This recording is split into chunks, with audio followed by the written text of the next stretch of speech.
2차 세계대전 후에 프랑스 마을의 한 교회에서 중요한 안건을 놓고 모였습니다. 이 안건은 교회 마당에 예수님의 동상이 하나 있었는데 전쟁 와중에 폭격을 맞으면서 그만 동상의 손과 발이 동상에서 떨어져 나간 것입니다. 성도들이 모여가지고 서로 논의합니다. 예수님의 동상을 어떻게 복구할 것인가. 떨어져 나가버린 두 팔 부위만 다시 새롭게 만들어서 복원할 것인지 아니면 전체를 다시 제작할 것인지 이것을 논의했습니다. 어떤 결정을 할까요?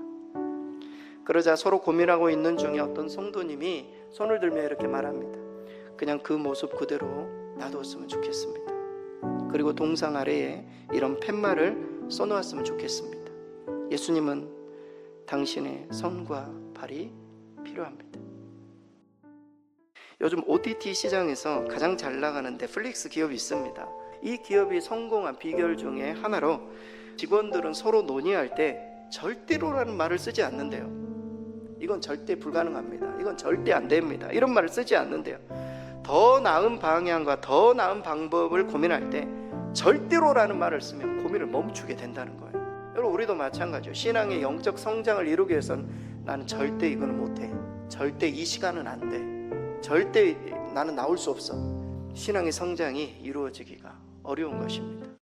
지금은 고인이 되신 달라스 신학교에 하워드 핸드릭스라는 교수님이 계십니다. 이 교수님이 모든 성도가 각자의 삶 속에서는 세 가지 관계를 맺고 있어야 죠. 성경의 세 인물을 들었어요. 첫째는 바울과 같은 관계. 여러분, 우리 주변에 바울과 같은 사람이 있어줘야 된다는 거. 우리 주변에 내가 배울 수 있는 사람, 나를 양육해 줄 수 있는 사람, 나에게 교훈을 주고 내가 정말 저분을 보고 성숙할 수 있는 사람. 두 번째는 바나바와 같은 사람을 두라는 거예요. 나를 격려해주고 때로는 잘못하고 있으면 충고해주고 함께 성장해가는 그런 바나바와 같은 사람이 필요하다.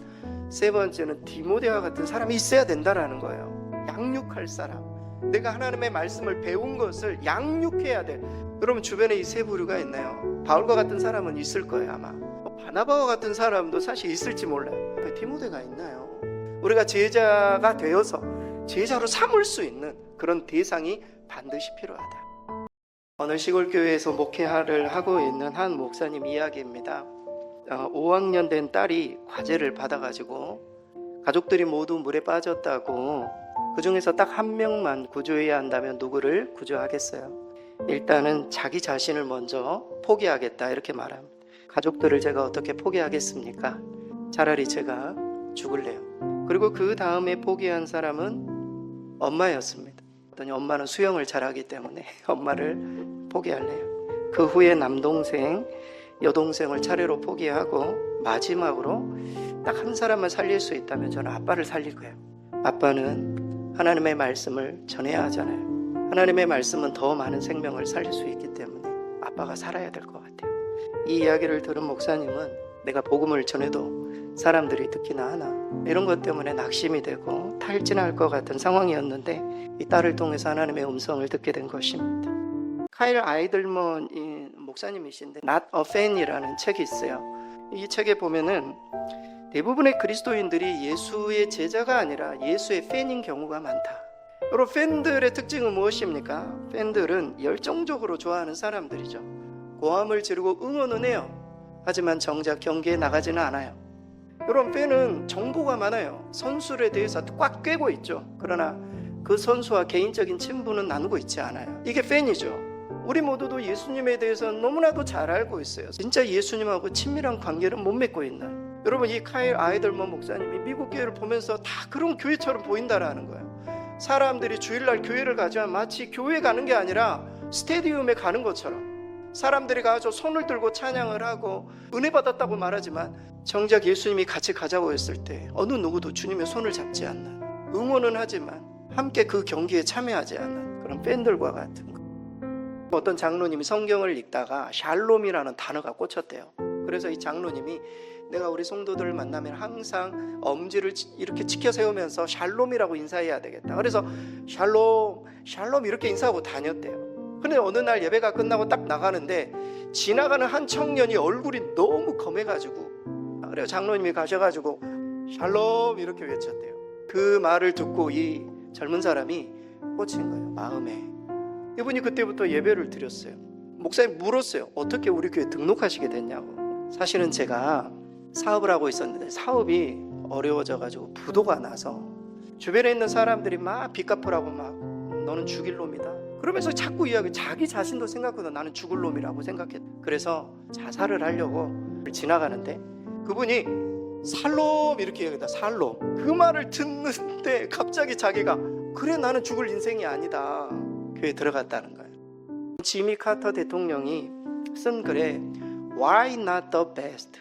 나는 왜 최선을 다하지 못했는가? 이 글에 보면은 이 지미 카터 대통령 교회, 섬기는 교회가 해마다 14가정을 이렇게 방문해서 전도하는 그런 프로그램이 있었대요. 한 사람이, 한 가정이 14가정을 방문하는 거죠. 복음을 전하고. 이 프로그램을 10년을 했대요. 그러니까 본인이 140가정을 방문한 거예요. 그러면서도 나름대로 이 일들을 한 것에 대한 자부심을 가지고 있었대요. 그런데 어느 날 어떤 부르심을 받고 이분이 시의원에 출마하기로 결정을 하고 3년 동안 30만 명에게 악수를 했대요. 그렇게 악수를 열심히 해서 이분이 의원이 되신 거예요. 이 돼가지고 첫 예배를 하나님 앞에 드릴 때에 양심의 가책이 들더래요. 나를 위해서는 3개월에 30만 명을 만나고 다니면 하나님을 위해서는 10년 동안 겨우 140가정 복음을 전한 거 너무 부끄러웠다라는. 어떤 군목이 내가 어디로 가든지 군인들에게 제가 복음을 전하고 싶습니다. 군인들이 좀 많은 곳을 좀 저에게 보내주십시오. GOP도 괜찮습니다. 근데 떨어진 곳이 동해안 부대 아무도 없는 곳으로 떨어진 거예요. 자기 혼자만 있고 여기서 목회하라고 우리가 보낸 겁니다. 하나님 앞에 그렇게 기도했대. 이게 뭡니까? 하나님, 제가 하나의 부르심을 받고 군인들에게 복음을 전하기 위해서 열심히 준비도 했는데 이게 뭡니까? 아무도 없는 곳에 와가지고 이게 뭡니까? 근데 6개월 정도 딱 지나니까 이렇게 눈이 확 열리기 시작하더래요. 자기가 지금까지 평생에 읽어야 될 성경을 거기에서 읽었다는 것 아닙니까? 또 그 기간, 혼자 있는 기간 동안에 2분의 목사님을 만났는데 그 목사님이 평생 목회의 동역자가 되어서 그 목사님 중에 한 분이 현재 있는 자기 아내를 소개해 주셔가지고, 그러니까 아무도 없는 곳에 가가지고 인생에 정말 필요한 3가지를 얻게 되었다라는. 영성, 동역자, 그리고 아내. 소돔성에 하나님의 심판을 받아 멸망을 앞두고 있을 때까지 소돔성 앞에서 하나님의 말씀을 외쳤던 노인이 있었다고 합니다. 계속 회개하라고 외쳤던. 어느 날 그렇게 계속 소돔성이 멸망할 거라고 외치고 있었던 노인에게 어떤 사람이 찾아와서 이렇게 묻습니다. 할아버지, 아무리 할아버지가 외쳐도 사람들은 변화되지 않습니다. 노인은 의미심장한 말을 합니다. 나는 그들이 나를 변화시키지 못하도록 계속 외치고 있네. 그 사람들이 변화되지 않는 거야 뭐 어쩔 수 없지. 그러나 나는 내가 소돔성에 동화되어서 나도 저렇게 될까봐 나도 그렇게 외치고 있네. 내가 외치고 있는 이상 소돔 사람이 되지 않는다. 외치고 있을 때 나는 살아있다. 이런 마음으로 계속 회개하라 외쳤다라는. 잠잠한 교회는 결국 세상을 닮아갈 수밖에 없습니다. 그리고 세상을 닮아가는 교회와 성도는 반드시 망하게 되어 있어요. 어떤 청년이 아버지가 정말 구원받기를 원했습니다. 그래서 열심히 하나님 앞에 기도했습니다. 그러던 어느 날 지인이 건강검진센터에서 무료 검진권을 그 아들에게 준 것입니다. 검진을 받았는데 백혈병이 발견된 것입니다.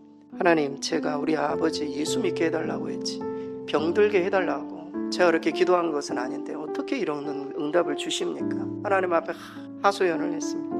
그런데 그러던 어느 날 아버지가 생이 얼마 남지 않았으니까 교회 나가고 싶다고 하셨고, 그날 이후 한 번도 빠지지 않고 주일 예배를 드리셨답니다. 그리고 1년만 산다라는 그것이 무색하게도 10년을 더 사시고 하나님의 부르심을 받고 갔다는 것입니다.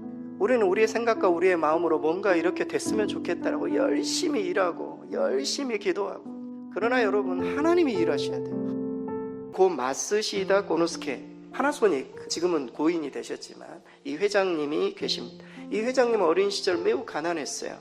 그는 가난 때문에 자기가 뭘 못했다 뭐 이렇게 탓하지 않고 가난 덕분에 내가 근검절약을 배웠다. 어렸을 때 공부를 못했어요. 그래가지고 공부를 못했기 때문에 뭘 못했다 이렇게 말하지 않았어요. 내가 학교를 다니지 못한 덕분에 새로운 것들을 볼 수 있었다. 뭐 때문에 못한다, 부정적으로 접근한 것이라 그 부분을 덕분에라고 바꾼 것입니다. 그의 철학은 뭐뭐 때문에 탓하는 것이 아니라 뭐뭐 덕분에라고 말할 수 있는 긍정적인 철학이었어요. 어떤 수도사가 세상이 너무 그리워서 수도원을 빠져나와가지고 영화를 상영하는, 음란한 영화를 상영하는 그런 극장에 들어갔습니다. 막 영상에 정말 추잡한 영상들이 막 나오고 있어요. 그러면서 그 영화를 보면서 이 수도사가 계속 자신의 무릎을 치며 이렇게 말했대요. 마귀야 물러가라고. 계속 그곳에 있으면서 마귀가 물러가라고, 마귀야 물러가라고. 그러니까 마귀가 와서 이렇게 말했다고 해요. 야, 여기는 내 영역인데 왜 나더러 나가라고 하냐. 네가 나가지. 넘어지지 않으려면 미끄러운 것에 가지 말아야 돼요. 불에 대지 않으려면 불을 피하는 것이 현명해요. 죄의 자리에 있으면서 시험에 들지 말게 하옵소서 라고 말하는 것은 오불성설이에요. 우리가 회색지대에 놓여 있으면서 하나님 앞에 선대해달라고, 선한 길을 가지도 않으면서 마음에 정직하게 행하지도 않으면서 우리를 선대해달라고 말할 수 없다라는 겁니다. 과테말라의 원주민들은 사용하고 남은 짜투리였던 천을 가지고 걱정 인형을 만든다고 합니다. 그래서 걱정거리가 생기면 밤에 잘 때 이 인형을 베개 밑에 딱 넣어두고 잔다고 하죠.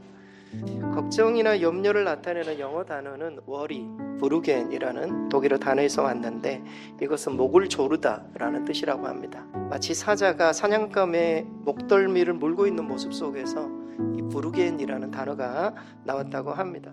그래서 어떤 심리학자는 염려를 느린 형태의 자살이다 이렇게까지 이야기를 했죠. 많은 사람들이 아직도 일어나지 않은 일들을 가지고 염려하기도 합니다. 이것은 우리 모두가 누구를 믿어야 할지 모르기 때문이죠. 불안한 자신의 미래를 누구에게 맡겨야 할지 그 대상을 확실히 정하지 못한 사람들은 매 순간마다 걱정 근심 속에 살아갈 수밖에 없다는 것입니다. 한 노인이 송어 낚시를 하고 있었어요. 옆에 젊은이가 지나가다가 보니까 다른 사람들은 이 고기를 못 잡는데 이 할아버지가 너무 송어를 잘 잡는단 말이죠. 너무 궁금해서 물었습니다. 할아버지, 송어를 이렇게 잘 낚는 비결이 무엇입니까? 이 어르신은 이렇게 말합니다. 첫째, 한눈을 팔지 말 것. 둘째, 미끼를 잘 사용할 것. 셋째, 인내를 가지고 기다릴 것. 넷째, 적당한 기회가 왔을 때 절대로 놓치지 말 것이었어요. 그러면서 한마디 더 했어요. 참, 여기서 한 가지 추가할 것이 있는데 그것은 그대로 실천할 것이 있어요. 주변에 있는 사람들도 다 낚시하면서 이거 모르는 사람이 누가 있겠냐라는 거죠. 이것을 끝까지 실천할 때 반드시 고기를 잘 낚을 걸세 이렇게 이야기를 했다라는 것입니다. 2005년에 뉴욕의 한 주택과 아파트에서 큰 불이 났습니다. 그런데 미처 대피하지 못한 한 여인이 1개월 된 아이를 이불에 싸가지고 창밖으로 던졌습니다. 때마침 아래에서 불 구경 중이었던 한 아마추어 야구선수, 포수가 이 아이를 무사하게 잘 받아냈습니다. 이 사람은 인공호흡을 시키고 난 이후에 병원으로 이 아이를 옮기게 되었습니다. 나중에 구조된 아이의 어머니는 아기를 던지기 직전에 하나님, 제발 이 아이를 살려주십시오. 이렇게 하고 창밖으로 포대기에 싸서 던졌다라는 것입니다. 이 사건은 3층서 던진 아기 나이스 캐치라는 제목으로 실리기도 했습니다. 세상 사람들은 이런 사건을 보면서 우연한 사건이다. 그러나 믿음을 가진 사람들은 절대 그렇지 않습니다. 아이의 엄마는 하나님을 정말 믿고 있었고 위기의 상황 가운데 믿음으로 그 아이를 던졌습니다. 시인이었던 존 밀턴은 원숙한 시 세계에 접어들었던 50대에 실명이 되었다고 합니다. 시의 세계도 더 넓어질 수 있을 그때에 실명이 찾아온 것이죠. 하지만 이런 비참한 시기에 밀턴은 놀랍게도 신라권이라는 불후의 명작을 저술했습니다. 그가 앞을 못 보았을 때 많은 사람들이 수근수근거리면서 이제 밀턴의 인생도 막을 내렸다. 그 이야기를 듣고 밀턴은 이런 말을 남겼다고 합니다. 실명이 비참한 것이 아니라 실명을 이겨낼 수 없는 나약함이 비참한 것이다. 어떤 인류학자가 한 부족의 아이들에게 게임을 제안했다고 합니다. 근처 나무에 좋아하는 음식들을 매달아 놓고 먼저 도착한 아이가 이 음식을 더 많이 먹을 수 있어. 아이들에게 게임을 좀 자세히 설명하고 난 이후에 시작 신호를 외치자 아이들이 모두 손을 잡고 함께 가서 먹기 시작했습니다. 이것을 이상하게 여긴 인류학자가 아이들에게 물었습니다. 한 명이 먼저 가면 다 차지할 수 있는데 너희는 왜 그렇게 하지 않니? 라고 묻자 아이들이 우분투라고 외쳤다고 합니다. 우분투. 네가 있기에 내가 있다 라는 뜻이에요. I am because you are. 더불어 함께 살아갈 수 있다. 내가 열심히 뭔가를 많이 먹으면 어떤 사람은 먹지 못하기 때문에 우리 모두가 함께 살아야 한다. 우분투. 다른 사람이 모두 슬픈데 어떻게 한 명만 행복해질 수가 있나요? 이런 마음으로 그 부족은 우분투를 외치며 아이들이 함께 먹었다는 것이죠. 미국의 남북전쟁에서 북군이 처음으로 승리했을 때 한 참모가 링컨에게 이렇게 이야기했다고 합니다. 이제부터 두려워할 필요가 없는 것 같습니다. 하나님은 북군의 편이십니다. 링컨이 이 말을 듣고 아차 싶어서 이렇게 말했다고 해요. 여보게, 나는 승패를 두려워하진 않네. 다만 내 두려움은 내가 하나님 편에 서 있는가.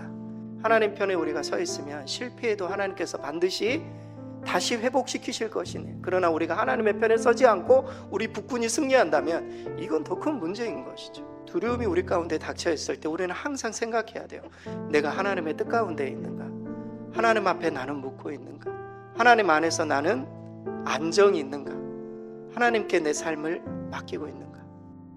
데이빗 L. 웨더포드라는 아동심리학자가 있어요. 두려움에 관한 글이 있어서 그대로 소개를 해드리고 싶어요. 예전에 나는 가진 것을 잃을까 봐 혹은 갖고 싶은 것을 얻지 못할까 봐 늘 두려워했다. 하지만 인생을 귀담아 듣는 사람에게 가르침을 준다는 사실을 이제 나는 알게 된다. 머리카락이 빠지면 최고로 멋진 대머리가 되면 된다. 무엇인가 잃고 꿈이 부서질 운명이라도 나는 품이 있고 단호하게 어려움과 맞서리라. 춤추지 못하게 되면 나는 즐겁게 노래할 것이다. 노래할 힘이 없으면 흐뭇한 마음으로 휘파람을 불 것이다. 숨이 가쁘다면 다른 사람의 말에 귀 기울이고 마음으로 사랑을 외치리라. 밝은 빛이 다가오면 조용히 기도하리라. 기도하지 못하게 될 때까지. 그러면 하나님께로 돌아갈 때가 되리라. 그러니 무엇을 두려워하랴. 조물주께서 소를 만드시고 너는 60년만 살아라. 단 사람들을 위해서 일만 해야 된다. 소는 싫습니다. 30년만 살게요. 다음엔 개를 만드시고 너는 30년만 살아라. 대신에 사람들을 위해서 집을 지켜라. 그의 개는 싫습니다. 저 15년만 살래요. 원숭이를 만드시고 너도 30년을 평생 사람들을 위해서 재롱을 떨어야 한다. 싫습니다. 저는 15년만 살겠습니다. 이에 조물주는 마지막으로 사람을 만드시고 너는 25년을 살아라. 너에게는 생각할 수 있는 머리를 주겠다. 그러자 사람이 그럼 소가 버린 30년을 저에게 주십시오. 개가 버린 15년, 원숭이가 버린 15년. 그래서 사람들은 25살이 되기까지 꿈많은 시간들을 보내지만 그 후 30년 동안 소처럼 죽도록 일만 하게 되었고 그 후 15년은 강아지처럼 집만 지키며 나머지 15년은 원숭이처럼 재롱을 떨다가 인생을 마감하게 되었다.